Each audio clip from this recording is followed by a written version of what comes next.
नमस्ते, मैं धीरज दायमा आज कक्षा 10वीं के लिए पद परिचय में पद परिचय के विकारक तत्वों के बारे में बता रही हूँ कि पद परिचय के विकारक तत्व कौन कौन से होते हैं।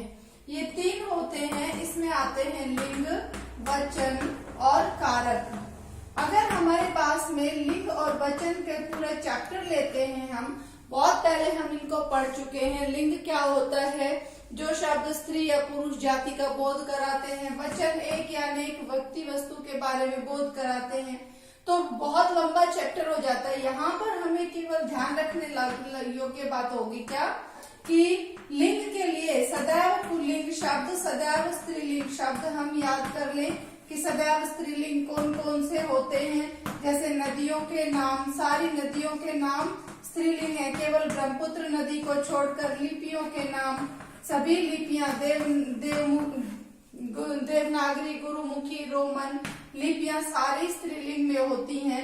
तिथियों के नाम प्रथमा, द्वितीया, तृतीया, ये तिथियों के नाम भी स्त्रीलिंग में होते हैं। सदैव पुल्लिंग शब्द सभी महीनों के नाम सारे के सारे मोस्टली, और हिंदी के महीने जो हैं वो सभी पुल्लिंग में होते हैं।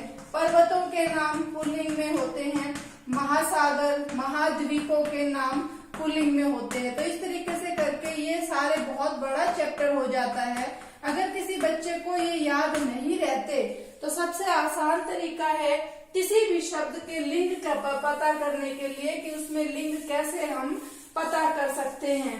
तो सबसे आसान तरीका लिंग और वचन दोनों के लिए ही क्या करेंगे, हमारे पास कोई भी अप्राणीवाचक शब्द है, अप्राणीवाचक शब्द के साथ हम इसके साथ में क्रिया या विशेषण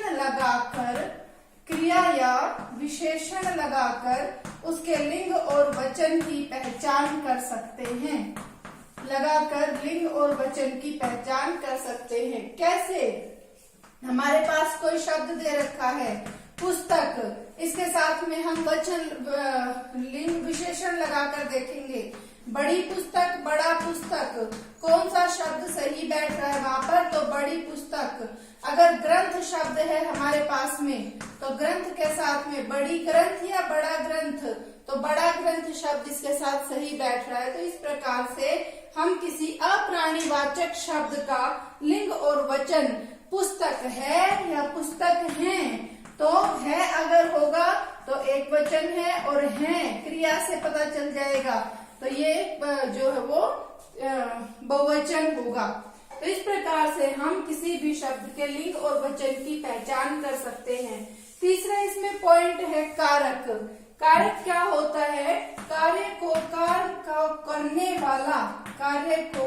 करने वाले को कारक कहते हैं।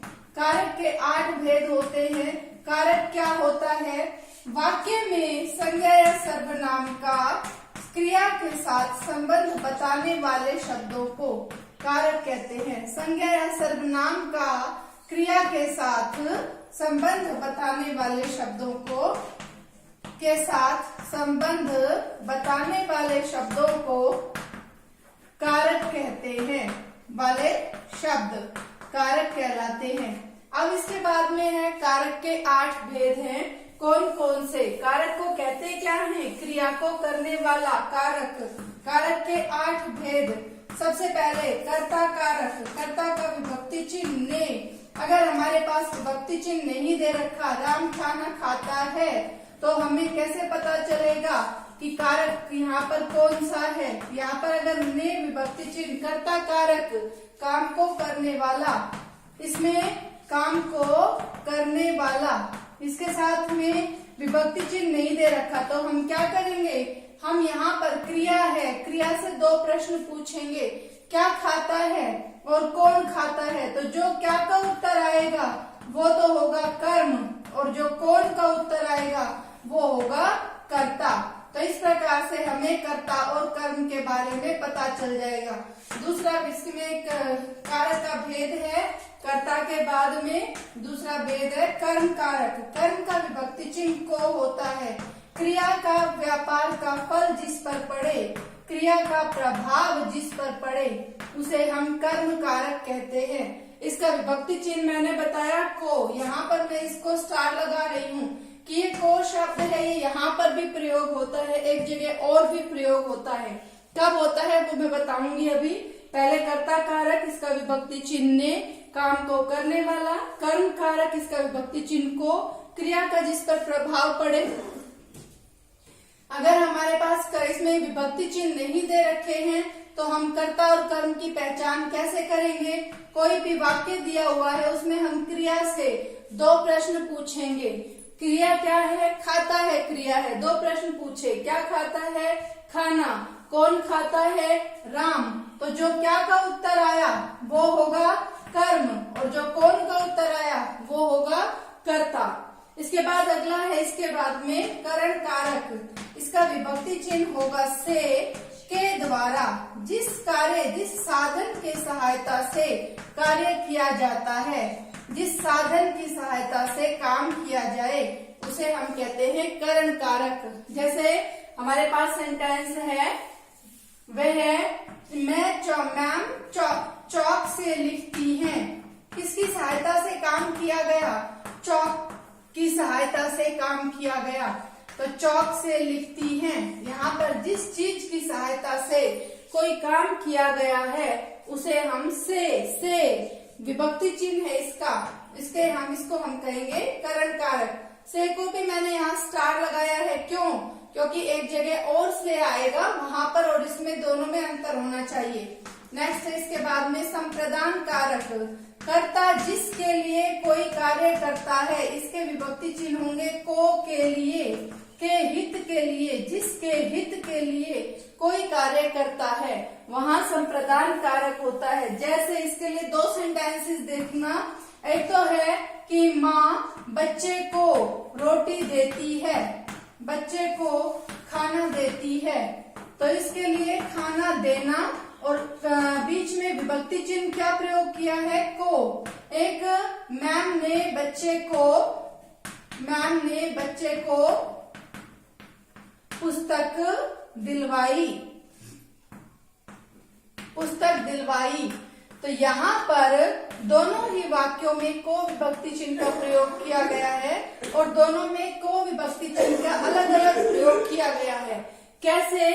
अगर बच्चे के साथ में को विभक्ति चिन्ह का प्रयोग है और लास्ट में देने की बात है, या बच्चे के लिए, यहाँ पर बच्चे को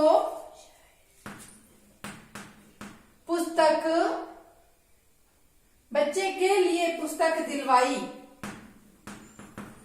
तो दोनों ही बातों में यहाँ पर ये सेंटेंस दिलवाई के लिए, जिसके हित के लिए कोई कार्य किया जाता है उसे संप्रदान कारक कहते हैं। और यहाँ पर को विभक्ति चिन्ह के साथ अंत में जब देने की बात है तो ये भी किसी के हित के लिए कोई कार्य किया गया है, तो को विभक्ति चिन्ह संप्रदान कारक।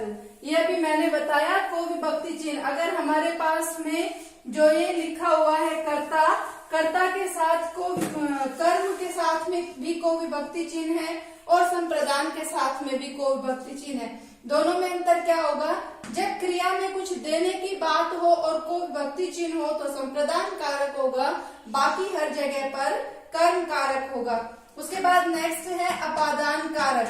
अपादान कारक कब होता है? इसका विभक्ति चिन्ह होगा सबसे पहले से अलग होना, जब किसी एक चीज का दूसरी चीज से अलग होने का बोध हो, ये भी से विभक्ति चिन्ह है, और यहाँ पर भी से विभक्ति चिन्ह है। दोनों में अंतर क्या है? माँ ने चाकू से सेब काटा, वह बस से स्कूल आया। तो बस से आया के द्वारा, बस के द्वारा, से के द्वारा करण कारक, और ये है बस से उतरा, तो बस से उतरने की बात है, अलग होने की बात है। से विभक्ति चिन्ह यहाँ पर भी है, लेकिन यहाँ पर अलग होने का भाव है, इसलिए ये अपादान कारक होगा। बस से आया, जिस साधन की सहायता से काम किया गया वहां पर है ये करण कारक। इसके बाद नेक्स्ट है अपादान कारक के बाद में संबंध कारक। संबंध कारक के विभक्ति चिन्ह होंगे काके की, रारे री, गागे की। जैसे राम का भाई, तो राम का भाई, दो संज्ञा शब्दों के बीच में ये का विभक्ति चिन्ह है जो इनके बीच में संबंध बताने का काम कर रहा है। राम का भाई, इसलिए यहाँ पर ये संबंध कारक है। नेक्स्ट है इसके बाद अधिकरण कारक। इसके विभक्ति चिन्ह होंगे में और पर। जब एक चीज का दूसरी चीज के ऊपर आधार का बोध होता है, यहाँ मैम बोर्ड पर लिख रही हैं, पर के ऊपर आधार की बात है। बच्चे कक्षा में बैठे हैं तो कक्षा के अंदर पेड़ पर चिड़िया बैठी है, पर यहाँ पर अधिकरण कारक में पर, इसके विभक्ति चिन्ह होंगे। और लास्ट है इसका संबोधन कारक। इसके विभक्ति चिन्ह होते हैं हे के बाद में ये विस्मयादि बोधक चिन्ह रे, अरे। जहाँ पर पुकारने, जिन शब्दों से, जिन विभक्ति चिन्हों से किसी को पुकारने का बोध होता है, वहाँ पर संबोधन कारक होता है। ये हुए संज्ञा के विकारक तत्व। इसके बाद अगला जो हमारा टॉपिक होगा वो होगा सर्वनाम। वो नेक्स्ट वीडियो में देखेंगे। आज के लिए इतना ही, धन्यवाद।